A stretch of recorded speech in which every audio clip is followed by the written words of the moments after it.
సోది చెబుతానమ్మా, సోది చెబుతాను. ఉన్నది ఉన్నట్టు చెబుతాను, లేనిది లేనట్టు చెబుతాను, జరిగింది చెబుతాను, జరగబోయే చెబుతాను. కొంచెం సోది చెప్పించుకోవే తల్లి.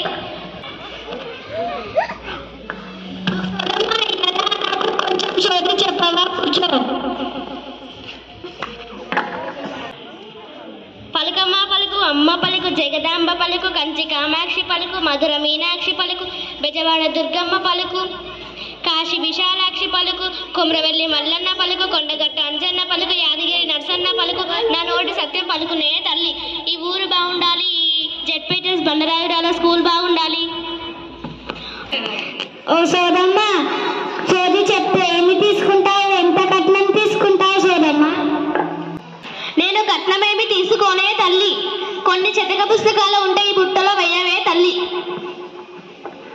అదేంటి సోదమ్మ, సోది చెప్పినందుకు అందరూ బియ్యం లేదా చిల్లర పైసలు వేయమంటారు, నువ్వేంటి చెతక పుస్తకాలు వేయమంటావు? చదువుతావా ఏంటి? నేను ఆ సరస్వతి ముద్దు బిడ్డనే తల్లి. మన మాతృభాష తెలుగు భాషనే తల్లి. మన భాష ఎంతో విలువైన సంపదే తల్లి. మన భాషను మనమందరం నిరూపించుకోలే తల్లి. అదే పుస్తకాలే కదా, ఈగో పుస్తకాలు. ఇప్పుడు నా చేతి అదృష్ట లేఖలు ఎట్లున్నాయో చెప్పు.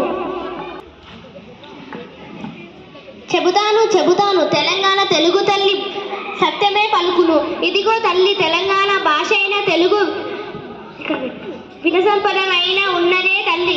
ఎన్ని ఇతర భాషలు నేర్వాలన్న ముందు మన మాతృభాష మీద మక్కువ పట్వం ఉండాలే తల్లి.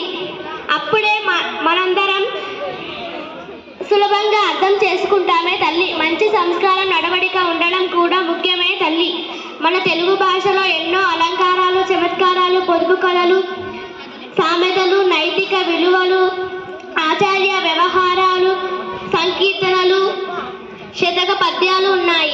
ఇవన్నీ చదవడం వలన మన శరీరానికి మనసుకు ఆరోగ్యం కలిగిస్తే ఉంటాయి. ఇవన్నీ చదవడం వలన నీ చేతి అదృష్ట రేఖలు పండుతాయే తల్లి. మేము భవిష్యత్తులో అందమైన వ్యక్తిగా ఎదుగుతావే తల్లి. కుర్రో కుర్రు. ధన్యవాదాలు సోదమ్మ, సోది చెప్పినందుకు. ఇప్పుడు